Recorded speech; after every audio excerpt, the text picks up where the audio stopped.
Miracles TV நேயர்களுக்கு வணக்கம். இன்றைக்கி நம்ம எதை பற்றி பார்க்க போகிறோம் அப்படின்னாக்கா, வெண்டைக்காய் புளிக்குழம்பு பற்றி பார்க்க போகிறோம் ஃப்ரெண்ட்ஸ். வெண்டைக்காய் புளிக்குழம்புல நான் ஏற்கனவே சொல்லியிருப்பேன். இது இன்னொரு மெத்தட் நான் சொல்கிறேன்.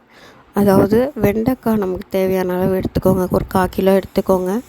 ஒரு கட்டி பூண்டு, சின்ன வெங்காயம் ஒரு 10-15 எடுத்துக்கோங்க. பச்சை மிளகாய் 2 எடுத்துக்கோங்க.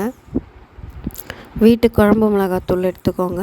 மஞ்சத்தூள், தேவையான அளவு உப்பு, தாளிக்க எண்ணெய், கடுகு, இது எடுத்துக்கோங்க, வெந்தயம், சரிங்களா, எடுத்துக்கோங்க. புளி தேவையான அளவு எடுத்துக்கோங்க. இப்போ எப்படி செய்கிறது அப்படின்ற மெத்தட்க்கு போகலாம்.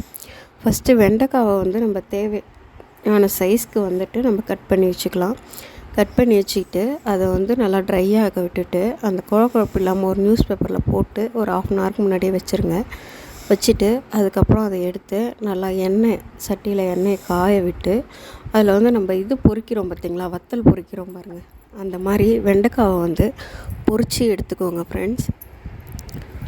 பொரித்து எடுத்து ஒரு பிளேட்டில் வச்சுட்டு அதுக்கப்புறம் நம்ம தேவையான அளவு எண்ணெய் ஊற்றி வெந்தயம் இருக்குது பார்த்திங்களா, புளிக்குழம்புக்கு மேக்ஸிமம் இது கடுகு போட மாட்டாங்க, வெந்தயம் தான் போடுவாங்க. வெந்தயம் போட்டுக்கோங்க. வெந்தயம் போட்டுட்டு வெந்தயம் பொரிஞ்சதும் பூண்டு போட்டுக்கோங்க. பூண்டு போட்டுட்டு சின்ன வெங்காயம் போட்டுக்கோங்க. சின்ன வெங்காயம் நல்லா வதங்கினதுக்கப்புறம் அந்த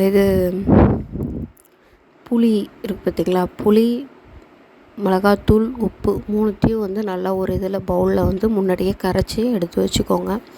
ஏற்கனவே உங்களுக்கு சொல்லியிருப்பேன் நான் இந்த டிப்ஸ் என்னென்னு. அதனால் கரைச்சி விட்டு எடுத்து வச்சுக்கோங்க. எடுத்து வச்சுருந்த அந்த கரைசலை நல்லா இந்த அடி தக்காளிலாம் போட்டு நல்லா வணங்கினதும் நமக்கு அந்த சட்டி நம்ம பாத்திரம் பிடிக்கிற மாதிரி இருக்கணும். அந்த ஸ்டேஜில் ஊற்றுனா சல்லுன்னு நமக்கு சத்தம் கேட்கும் பாருங்கள். அந்த மாதிரி ஸ்டேஜில் அந்த புளி கசரை ஊற்றுனீங்க அப்படின்னாக்கா நமக்கு ஒரு மாதிரி சத்தம் கேட்கும், சரிங்களா. அந்த மாதிரி செய்யும்போது நமக்கு ஒரு சட்டுன்னு வீணாக போகாது குழம்பு, சரிங்களா. அந்த மாதிரி ஸ்டேஜில் ஊற்றிட்டு அதுக்கப்புறமா எல்லாம் நமக்கு உப்பு, காரம், புளி எல்லாம் போதுமான்னு பார்த்துட்டு நல்லா கொதிக்க விடுங்க. ஒரு 4 or 5 minutes நல்லா கொதிக்க விடுங்க. கொதிக்க விட்டுட்டு அதுக்கப்புறமா ஒரு 3-4 பல் பூண்டு தனியாக இருக்கும் பாருங்கள், அதை நல்லா தட்டி வச்சுக்கோங்க. தட்டி வச்சு அதை எடுத்து போடுங்க. போட்டுட்டு அதுக்கப்புறம் ஒரு 15 minutes கழித்து பார்த்தீங்க அப்படின்னாக்கா நீங்கள் என்றைக்குமே சரி ஃபுல் ஃப்ளேமில் வைக்காதீங்க, நார்மல் ஃப்ளேமில் மட்டும் வைங்க, சரிங்களா. அப்போது தான் குழம்புடைய டேஸ்ட் நமக்கு என்னென்னு கண்டுபிடிக்க முடியும். நார்மல் ஃப்ளேமில் வச்சுட்டு அதுக்கப்புறம் அந்த வெண்டைக்காய் பொரிச்சு வச்ச வெண்டைக்காய் இருக்குது பார்த்திங்களா, அதை போட்டுட்டு ஒரு 5 minutes மட்டும் நார்மல் ஸ்பீடில் வச்சு கொதிக்க விடுங்க. கொதிக்க விட்டுட்டு இறக்கிடுங்க. இறக்கிட்டு அதுக்கு சைடிஷ் என்னென்னா அப்பளம் இருக்குது பாருங்கள், அப்பளம் வத்தல், அதை நல்லா பொரிச்சு வச்சுட்டு நல்லா சூடான சாப்பாடில் சாப்பிட்டீங்க அப்படின்னாக்கா அவ்வளோ டேஸ்ட்டாக இருக்கும் ஃப்ரெண்ட்ஸ். கண்டிப்பாக யூஸ் பண்ணி பாருங்கள். நல்ல டிப்ஸாக இருக்கும், சரிங்களா.